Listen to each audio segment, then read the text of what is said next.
Right now, organizations all over the world are having the same conversation. How do we use AI fast enough to stay competitive without creating complete chaos? We have some leaders cautiously experimenting. We have other teams secretly using AI through VPNs because they feel they can't keep up without them, and yet they're not permitted by their organizations. And at the same time, we see growing concerns around data leakage, security, AI hallucinations, over reliance on AI, and people outsourcing more and more of their thinking. Despite all of this, my guest today is deeply optimistic about the future of AI. So, in part two of this conversation with AI governance and cybersecurity expert Dr. Adeel Shaikh Muhammad, we explore why he believes AI could massively improve cybersecurity and scientific progress, the hidden risks that leaders and teams are underestimating, why garbage in, garbage out matters more than ever, and why we should be thinking about AI more like a powerful intern, but not the final decision maker. We also look at shadow AI inside organizations and why critical thinking is becoming more valuable today, not less. So let's dive into this conversation. This is the Refreshing Leadership Podcast with me, Maya Goodker, and Adeel. Welcome back to the podcast. Thank you, Maya. Thank you for having me again. And I wanted to start off by asking you, when you think, because you're in this space and you're seeing what's possible, you're seeing also the risks, obviously, especially when you're looking at the cybersecurity governance side of things. So overall, do you sit on, the optimistic side, or do you sit on the quite nervous side of all this developments that we are seeing, or are you more neutral? I am optimistic in this AI space because of amazingly great new tools, which are not only saving time, not only increasing productivity, not only increasing the efficiency, but also keeping us safe, right? Just like Claude introduced Mythos, and that is one of the greatest tool in cybersecurity history, as per the analyst. And that's helping a lot in terms of securing the applications and vulnerability. It's a dangerous tool because they are not releasing it right now, but it will be amazing for us as the cybersecurity consultants to secure environments of the organizations if we are using it in a safe way. So I'm really optimistic about AI future. So I did hear about this Claude Mythos, Exactly. and it's just sort of incredibly powerful. They've not released it yet because it could be dangerous as well Means in the like wrong hands. if it's in the wrong hand, yeah, Yeah. because ethical hacking is still a hacking, right? We as a cybersecurity professionals are on the ethical hacking side where we try to hack the environments just to see how good their boundaries are, right? Yes. Just to test the waters, not to break it, not to do something wrong with the organization. Whereas the other side are the real hackers whose intentions are wrong, who are the adversaries, right? Yes. So we need to do everything in an ethical way. So that's why Claude, it can be a dangerous tool, but it's super powerful. Yes, yes, exactly. I think it's great that you've mentioned power of the security tools that are now coming forward, and that is what's maybe making you more optimistic, because I guess we have seen such a fallout in the last few years, some really high profile hacking and things like that. So, and cybersecurity issues. So, if you're seeing now that there are going to be ways in which AI can really do incredibly well on that front, it's very positive.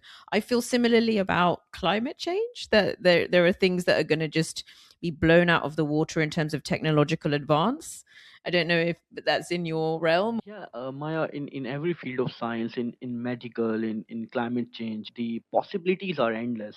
Why? Because it's thinking out of the box. Where so any field of science you study, AI is doing advancement there because it's a great tool to think, great tool to research, great to thing to Build. increase their that bar, where we are right now as a whole humanity in that particular field, in that particular niche, right? So we are going up, and this is the same thing from the initial setup also when the calculator came.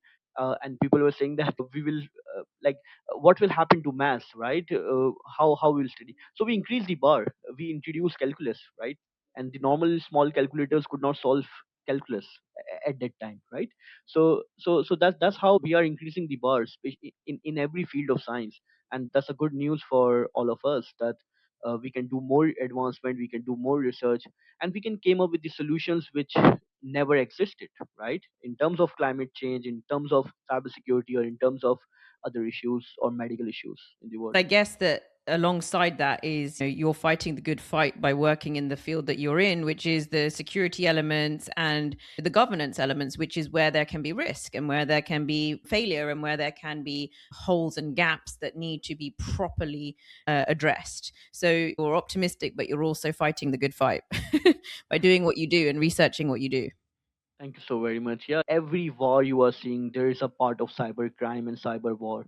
So we are into defenses, and that defenses is to secure all the digital boundaries instead of physical boundaries. So we are in a war zone, and we are trying to make this world a secure place, a better place. Yeah. Yeah.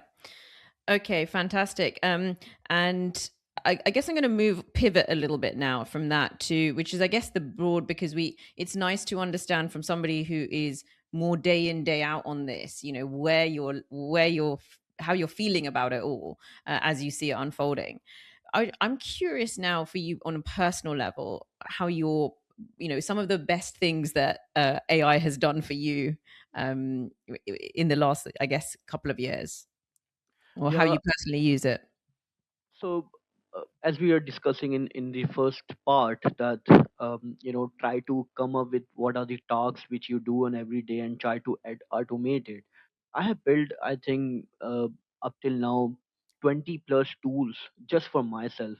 You know, small extensions of Chrome, from small applications which are just for my my PC or my MacBook, which are like which are helping me out. So like as I said, that it's not only about replacing first drafts or manual summaries or repetitive writings. um, it can give you beyond that. So build the use case. Can I probe you for some of the tools? I know you mentioned one extension already, but Okay. anything that might be, I don't know, accessible for the rest of us or of interest? Yeah, so I have created so many of skills on Claude, which can help to do multiple tasks, and I think that's available on my X also. I will share the link also for them. They are available for free download, and anybody can use them. They are for building images or marketing stuff or sales call.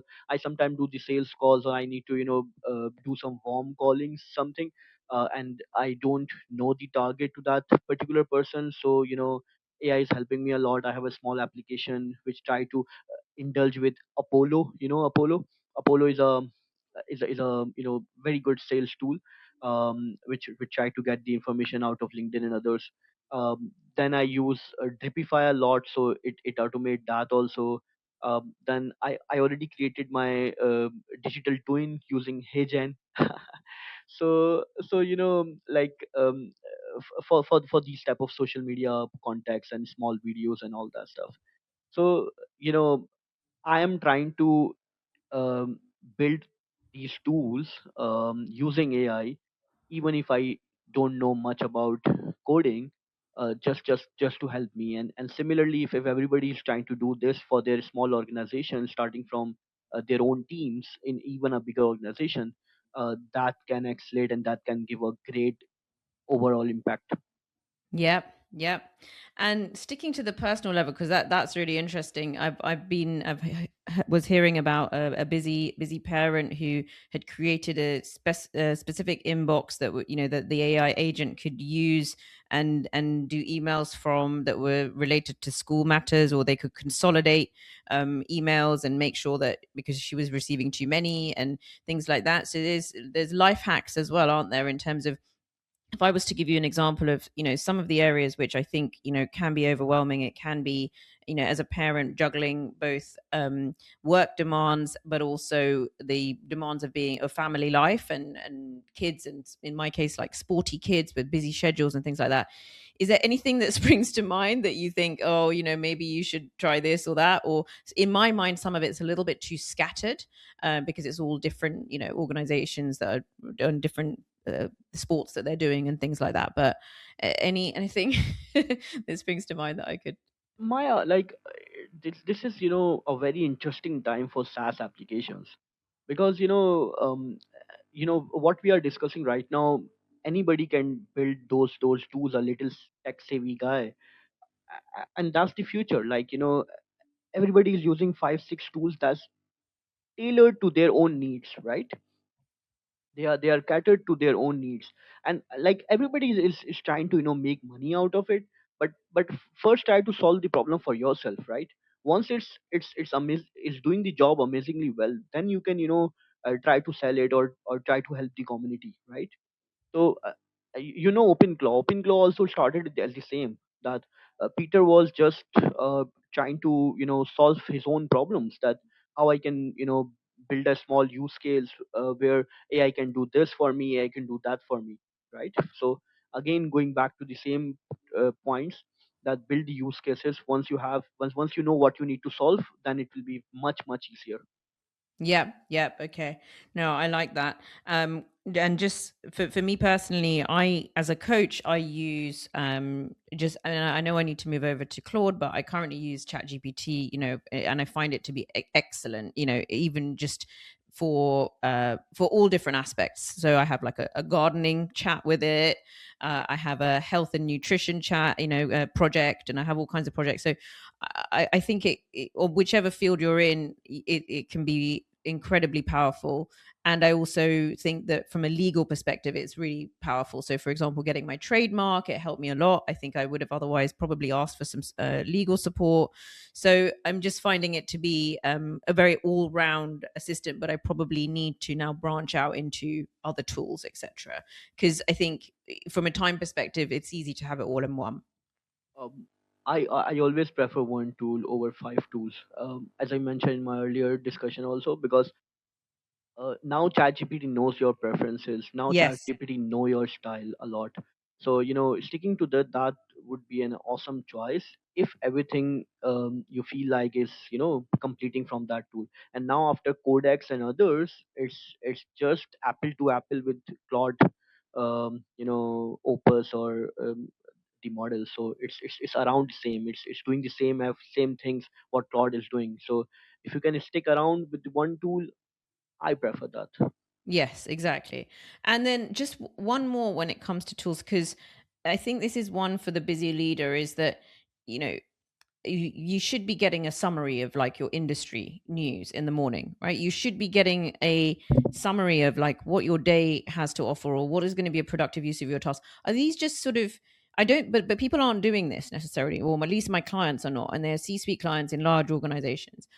When it comes to sort of that part of organizing your and planning your days and weeks, do you feel, because there is a very it's hard, right? If you outsource some of that to whichever tool, then there is, you can lose some degree of control as well and thinking. What's your take on that? Do you feel that people can better use these tools right now to get ahead of their days and their weeks and from a planning perspective? Yes, Maya. So, see, we are talking about planning. We are talking about just the summary of what's going on in the market. I don't think that there is any harm with that side of it.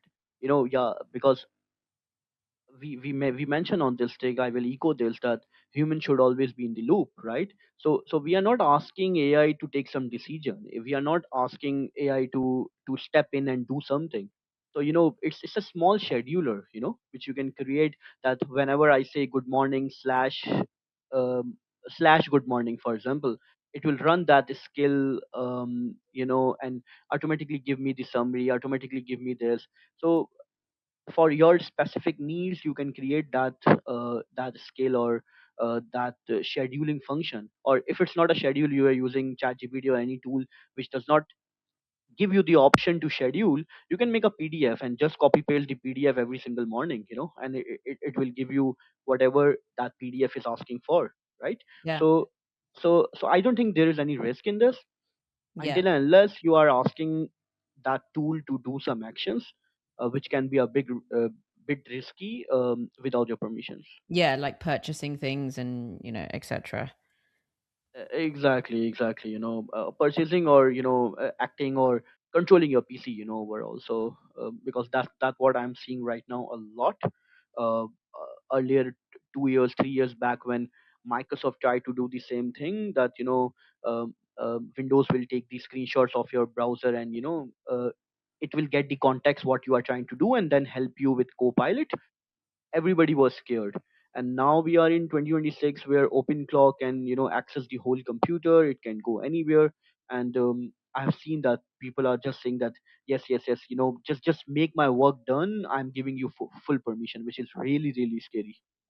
Ah, okay. So now we're moving into the risks piece, which I did want to ask you about, where leaders need to be more cautious. What are some of the risks, data security that people are underestimating? And, if you were to, I don't know, give people like, look, this is the minimum, you need to have these securities in place, or you need to be thinking about the following 3 to 5 things. Is there anything that you can give as a starting point for people to go, okay, I've got my bases covered? Because this is where the education is lacking, right? There's no, just like you said, we haven't been trained to train AI, like, and therefore there's all kinds of chaos going on.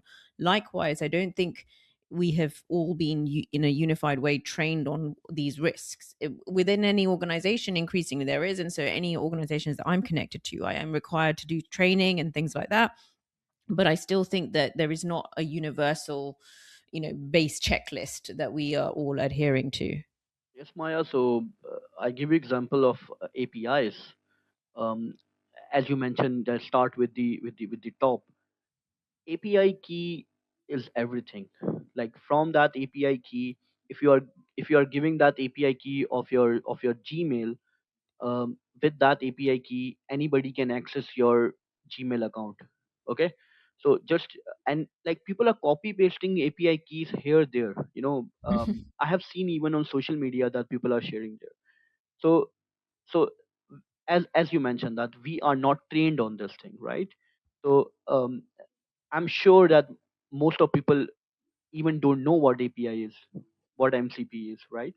So please try to understand that. And number two, you can use the same chatbot to ask for, give me the precautionary measures, tell me how I can fine tune the boundaries. It will help you. There are, like, for open claw also, there are hundreds of YouTube video where you can, how you can secure it, how you can increase more guardrails, to the same thing. Whereas overall top risk I can mention, first is the data leakage, which is again Data we are leakage, yeah. discussing. Yeah, sensitive information pasted into these tools. Second is the hallucinations, confident but incorrect outputs. That's happening a lot. And over reliance, where you are delegating your thinking also. Like, every email you are copy pasting, or you are giving the access and asking ChatGPT to reply, right? And from the cybersecurity angle, we should define that what data is allowed, where validation is needed. So AI is basically equals to powerful, but not accountable, right? I always give this example that in cybersecurity, if a AI has taken a decision in the morning, there will be blame game, right? The SOC manager will shout, the cybersecurity manager will shout that who has taken the decision, and there is no one to take the blame, right? So just AI like a smart intern, but not the decision maker. Oh, love that. Love that. Yeah, you've got somebody with, like all of the degrees, right? They've got like their MIT degree, but they have not necessarily got the life experience yet, and therefore they're like an intern in many ways. I think that's a really good way of thinking about it.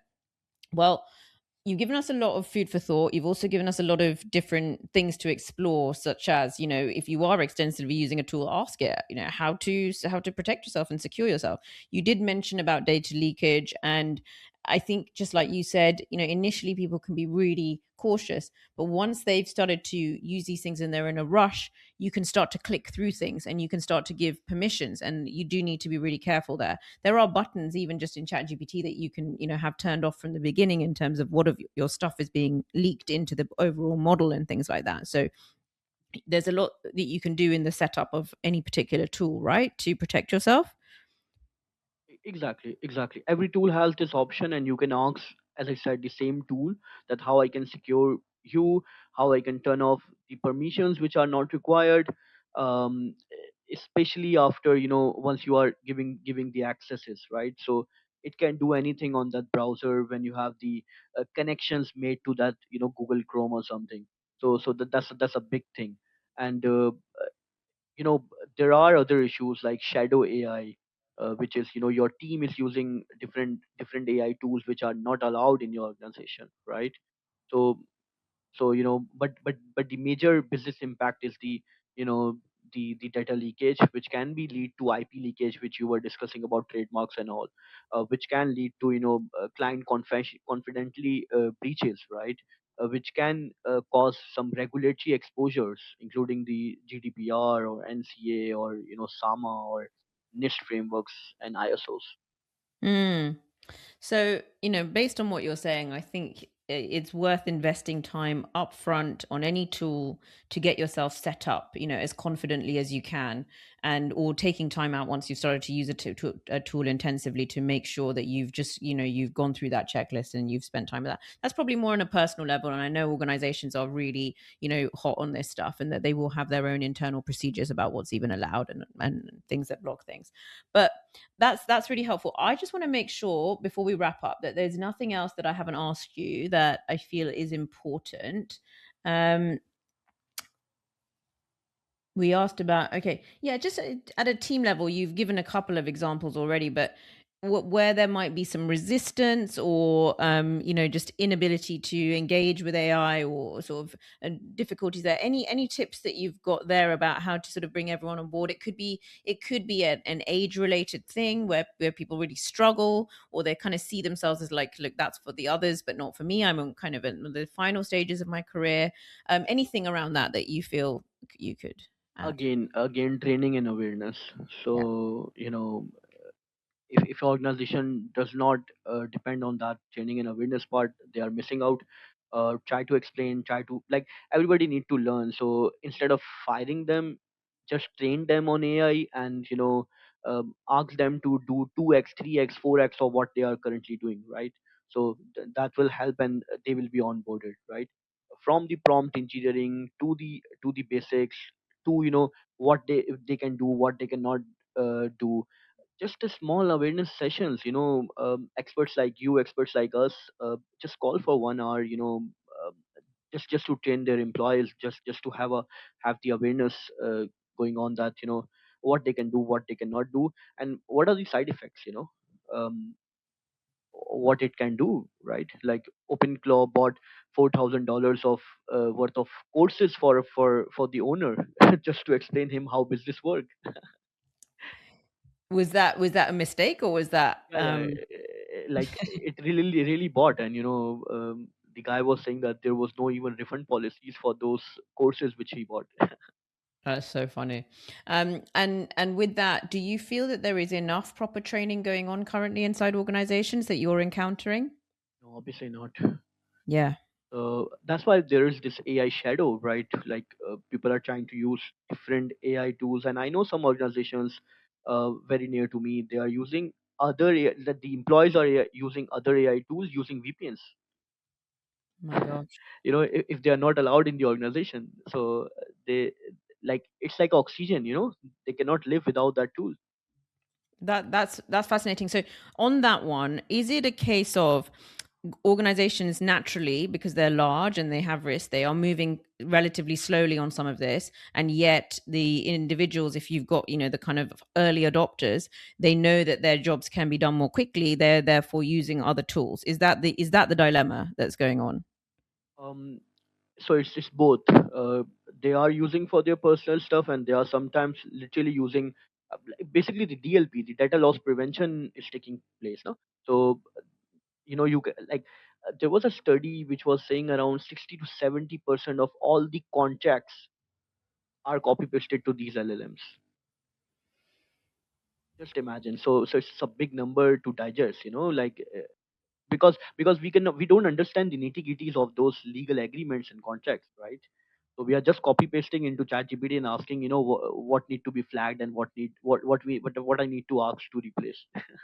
Wow. Okay. So there's going to be a real push and pull here, right? Because the organization needs to be, protect itself and things like that. But at the same time, individuals are also wanting to extract the value from the right tools, and that they know that their job can be done more quickly. So that is a real tension that needs to be addressed 100%. continuously. And Exactly. good training can do that, but also there's going to be need to be some more widespread stuff at the leadership level that really manages that. There are I'm quite simulations also. Sorry, Yeah. Maya, sorry to Yeah. interrupt. There are simulations also which can help. Like you will get an email or something to just push that employee to upload something. On that, and then giving the consequences that what can happen to his life, right? So Yes. so there are some simulations, some in a you know in a gameplay type stuff. But again, you have to contact the professionals who can do this for your Yeah. organization. Yeah. Okay. It's coming. It's coming, I guess. Okay. So I'm really conscious of your time, and we've had two fascinating conversations. You've clearly got so much knowledge to share. If people want to find out more about what you do, and what you're, I don't know, saying about these topics, where's the best place to find you, Adil? They can find me on LinkedIn. Otherwise, they can go to adil.solutions for more information. And do you share like content on LinkedIn? Do you have a? Not much, but I Mhm. try to do something. But as I said, adil.solution is still the right place. Okay. That's my website. That is showcasing Adil Solutions LLC, also my legal entity. So all the information will be there, and you can redirect it to LinkedIn also from there. Brilliant. Okay. So, people can see what you actually have to offer in terms of, the ways that you are working with teams at present on that Sure, side. sure, sure, sure, Yeah. Amaya. Thank you. That's great. That's fantastic. Well, thank you so much. I have learned loads and I've really enjoyed these conversations. So I really appreciate your time today, Adil. Thank you so very much, Maya, for giving me this platform. This is one of the greatest podcasts I have ever listened. So, really, really, you know, awesome. And thanks a lot for your time. Oh, that's great to hear. And thank you all for listening. If you know somebody that has been struggling with these ideas or that wants to know more about these, please send them a copy of a link to these episodes. It costs nothing, and it could completely transform their productivity over the next few years. So thank you all for listening, and I look forward to connecting with you next time. Bye bye.